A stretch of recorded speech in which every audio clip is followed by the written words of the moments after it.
Congress നേതാക്കൾക്കെതിരെ മാനനഷ്ട case file ചെയ്ത് അസം മുഖ്യമന്ത്രി ഹിമന്ത ബിശ്വ ശർമ്മ. കോൺഗ്രസ് നേതാക്കളായ ജിതേന്ദ്ര സിംഗ്, ഭൂപേഷ് ബാഗൽ, ഗൌരവ് ഗൊഗോയ് എന്നിവർക്കെതിരെയാണ് മാനനഷ്ട കേസ് നൽകിയിരിക്കുന്നത്. വാർത്താ സമ്മേളനത്തിൽ തെറ്റായതും അപകീർത്തികരവുമായ കാര്യങ്ങൾ പറഞ്ഞു എന്നാരോപിച്ചാണ് നടപടി. അർജുൻ പീതാംബരൻ ഡൽഹിയിൽ നിന്ന് ചേരുന്ന കൂടുതൽ വിവരങ്ങളുമായി. അർജുൻ, നേരത്തെ തന്നെ ഹിമന്ത ബിശ്വ ശർമ്മ സമൂഹ മാധ്യമങ്ങളിൽ പങ്കുവച്ച വീഡിയോ അത് വലിയ രീതിയിൽ വിമർശനങ്ങൾക്കിടയാക്കിയിരുന്നു. പക്ഷേ ഇപ്പോൾ ഈ രീതിയിൽ കോൺഗ്രസ് നേതാക്കൾക്കെതിരെ ഇത്തരത്തിൽ ഒരു പരാതി കേസ് നൽകാൻ എന്താണ് അസം മുഖ്യമന്ത്രിക്ക് ഇടയാക്കിയ കാരണം?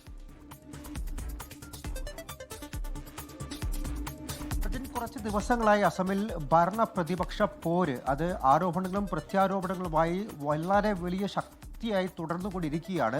ഇതിൻ്റെ എല്ലാം തുടക്കം ഫെബ്രുവരി 4-ാം തീയതി കോൺഗ്രസ് നേതാക്കൾ നടത്തിയ ഒരു വാർത്താ സമ്മേളനമായിരുന്നു. അതിൽ ഹിമന്ത ബിശ്വ ശർമ്മയും അദ്ദേഹത്തിൻ്റെ കുടുംബവും അനധികൃതമായി അസമിൽ ഏകദേശം 4000 ഏക്കർ ഭൂമി സ്വന്തമാക്കി വെച്ചിട്ടുണ്ട് എന്നുള്ള ആരോപണവും അത് കോൺഗ്രസിൻ്റെ ആഭ്യന്തര അന്വേഷണത്തിലൂടെ, കോൺഗ്രസ് പാർട്ടി നടത്തിയ ഒരു അന്വേഷണത്തിലൂടെ കണ്ടെത്തി എന്നുള്ളൊരു ആരോപണമായിരുന്നു ആ വാർത്താ സമ്മേളനത്തിലൂടെ ഗൌരവ് ഗൊഗോയും അതുപോലെ മറ്റ് കോൺഗ്രസ് നേതാക്കളുമെല്ലാം പുറത്തുവിട്ടത്.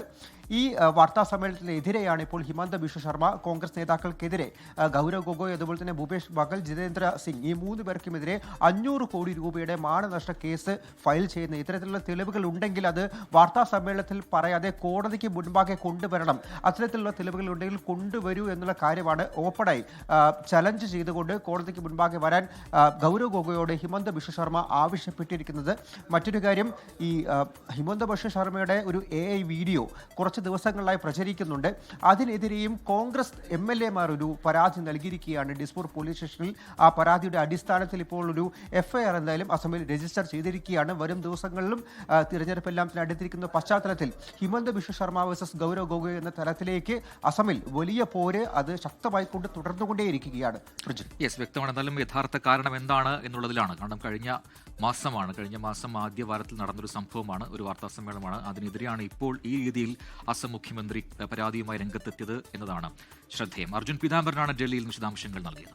ലോകത്തെവിടെയായാലും ഏത് സമയത്തും 24 വാർത്തകളും ഓഗ്മെന്റഡ് റിയാലിറ്റി പാക്കേജുകളും എക്സ്പ്ലെയിനറുകളും വിശദമായി കാണാൻ ഞങ്ങളുടെ YouTube ചാനൽ നിങ്ങൾക്ക് സബ്സ്ക്രൈബ് ചെയ്യാം.